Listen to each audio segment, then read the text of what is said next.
Entre os rumores envolvendo o Doutor Estranho no multiverso da loucura, tem um que pode ser bem interessante de se ver. Os fãs juntaram algumas pistas dos trailers com boatos antigos e chegaram à conclusão de que muito provavelmente veremos o Homem de Ferro Superior no filme. Essa seria uma versão diferente do trabalho de Robert Downey Jr., talvez interpretada por ninguém menos que o Tom Cruise. Só que o que poucos fãs sabem é que esse tal Homem de Ferro Superior não é o mocinho da história. Nos quadrinhos, ele é um vilão bem sacana, que dá uma baita dor de cabeça pros outros heróis. Hoje eu te conto 10 fatos sobre essa versão do Tony Stark. Olha, já deixa aquele like, se inscreve no canal e ativa o sininho, porque aqui tem conteúdo todo dia. Eu sou a Amanda Constantini e você está na Fatos Nerd.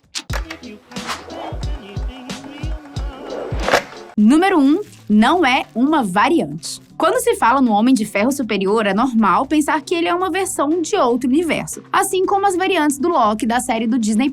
Só que a verdade não poderia ser mais diferente. O Homem de Ferro Superior é o Tony Stark da Terra principal, a 616. Basicamente, é como se o Homem de Ferro do Robert Downey Jr. se tornasse um vilão. Essa reviravolta aconteceu durante a saga Vingadores e X-Men Eixo, depois que o Caveira Vermelha roubou o cérebro do Professor Xavier. E um detalhe, na época, todo mundo pensava que o Xavier estava morto. Vários heróis tentam parar o vilão nazista, e foi graças ao Doutor Destino e à Feiticeira Escarlate que a situação desandou. Os dois lançaram um feitiço de inversão que, resumidamente, alterou o eixo da natureza. Dessa forma, quem era vilão virou herói e quem era herói passou a ser vilão. Piores antagonistas da Marvel se tornaram modelos de personagem e os heróis mais justos deixaram de ser exemplos para as pessoas. Toda essa situação durou apenas o tempo de resolverem o problema com o Caveira Vermelha. Então, outro feitiço foi lançado para que o eixo da natureza voltasse ao normal. O problema é que o Tony é um dos homens mais inteligentes da Marvel. E em seus momentos como vilão, ele criou um escudo de proteção contra os efeitos da magia. O resultado? Ele continuou sendo do mal na Terra 616 e os outros heróis demoraram um pouco para entender isso. Número 2, a armadura mais perigosa. Como o Homem de Ferro troca de armadura mais do que troca de meia, para esse novo momento do personagem não foi tão diferente. Tony desenvolveu o modelo 50, chamado de Endocine, um traje cromado que mistura todo o avanço tecnológico que ele conquistou com os aspectos da biologia alienígena dos simbiontes, como o Venom e o Carnificina. A armadura é feita com uma espécie de metal líquido inteligente, que assim que entra em contato com o corpo do usuário, se endurece na mesma hora. Além disso, ao contrário de outros trajes, o processo de iniciação da Endocine não precisa de equipamentos. Ela é totalmente psiônica, ou seja, é controlada pela mente do Tony e pode ser ativada de forma remota, seja para cobrir o personagem ou para se conectar com outra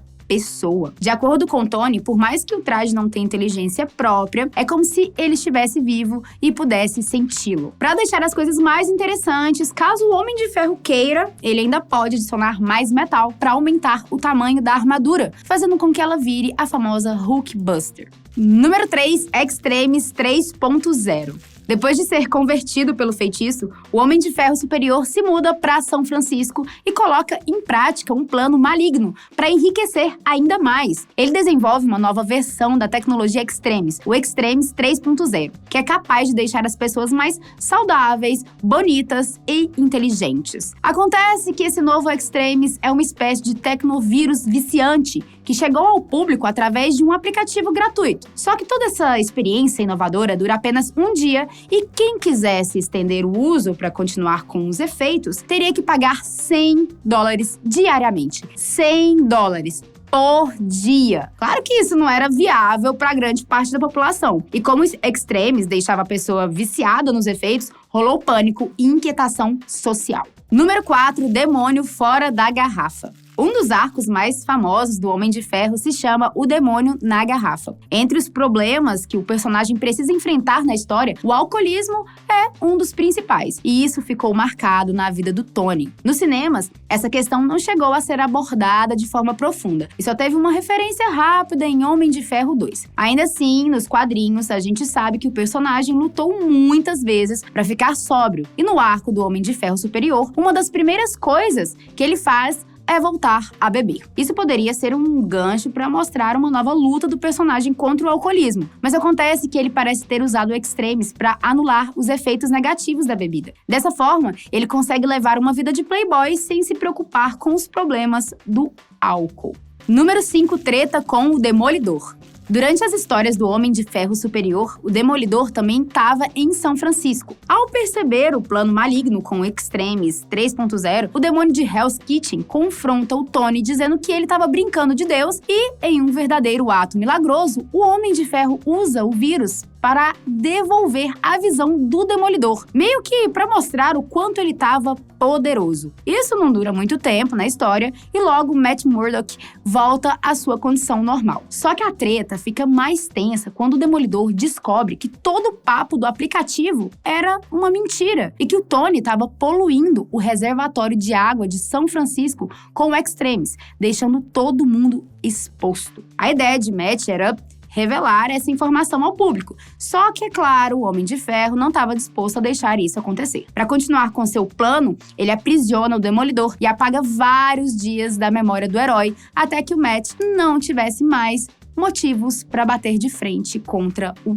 Tony. Número 6. Luta contra o Jovem Abominável. Depois de todos esses detalhes que só reforçam a ideia de que o Homem de Ferro Superior é um vilão barra pesada, tem uma atitude dele que vai na direção contrária. Logo na primeira edição dessa nova fase, o Tony enfrenta um adolescente chamado Jamie Carson, que estava causando estragos pela cidade. Depois de ser exposto à radiação gama, ele assumiu o nome de Jovem Abominável. E mesmo com o nome do vilão clássico do Hulk, o garoto nada tem a ver com Emil Blonsky. Uma vez que o Jovem Abominável é derrotado pelo Homem de Ferro, vem à tona que Jamie era filho do Happy Hogan com uma das funcionárias da Indústrias Stark. Por causa disso, Tony decide cuidar do garoto e o ajuda a voltar à sua forma humana. É revelado que ele tinha virado o Jovem Abominável depois de se transformar e machucar a mãe. Então, assim que ele descobre que ela estava segura, Jamie consegue voltar ao normal. Número 7. Big Brother Marvel. Por mais que o Tony estivesse enriquecendo com a venda do Extremis 3.0, o vício da população criou um problema na cidade. Como nem todo mundo tinha dinheiro para manter o consumo diário, muitas pessoas entraram no mundo do crime para conseguir pagar os $100.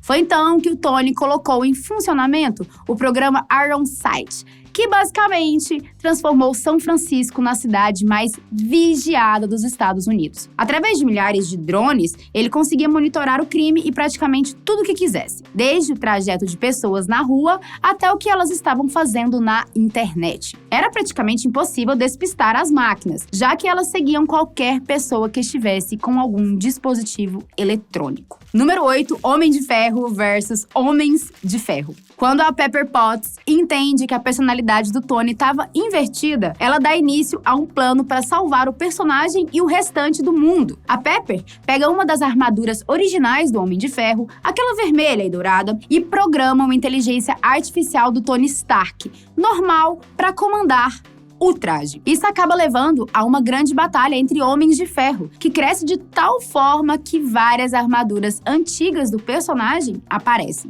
O conflito foi doido, só que de nada adiantou, já que o Homem de Ferro Superior conseguiu vencer a inteligência artificial. Essa parte da história termina com a Pepper indo embora, decidida a revelar a verdade sobre o Extremis pro mundo. Número 9. O fim do Homem de Ferro Superior. Para explicar como o personagem voltou ao normal, primeiro eu tenho que avisar que a história dele não teve um final, digamos, padrão. Seu quadrinho mesmo teve só 9 edições e o Homem de Ferro Superior continuou aparecendo na revista dos Vingadores, pouco antes das Guerras Secretas de 2015. O fim desse Tony Stark maligno chegou durante uma luta extremamente brutal contra uma versão pouco mais antiga do Steve Rogers. Depois de quase se matarem, os dois são esmagados pela queda de um aeroporta-aviões da SHIELD. Isso acontece em meio à colisão da Terra 616 com a Terra 1610, o que acaba destruindo os universos. Todo esse colapso multiversal dá início às Guerras Secretas. E fazendo um resumo bem sucinto do arco, a história termina com Reed Richards reconstruindo as realidades, o que consequentemente faz com que o Tony volte ao normal. Número 10. No Multiverso da Loucura. Desde o início da produção de Doutor Estranho 2, boatos afirmam que a gente vai ver uma nova versão do Homem de Ferro nos cinemas. Uma versão interpretada pelo próprio Tom Cruise. Antes de Robert Downey Jr. assumir o papel, o astro de Missão Impossível quase foi o herói nos cinemas. E agora, com a morte do Homem de Ferro e a abertura do multiverso, é totalmente possível apresentar uma variante feita por outro ator. Os rumores são de que esse novo Homem de Ferro seria a versão mais poderosa de todas. Pela internet, você vai encontrar histórias de que ele deve aparecer em posse das joias do infinito e com um exército de robôs.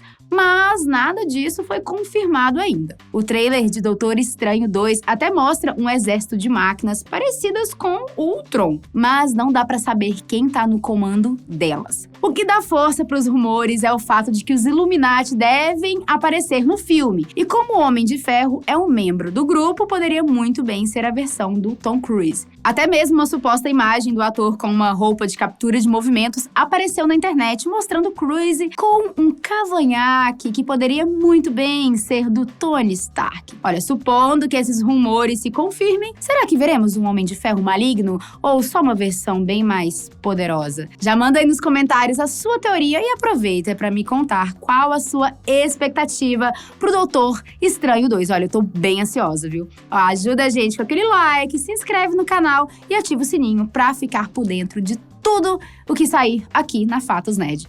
Um beijo e tchau!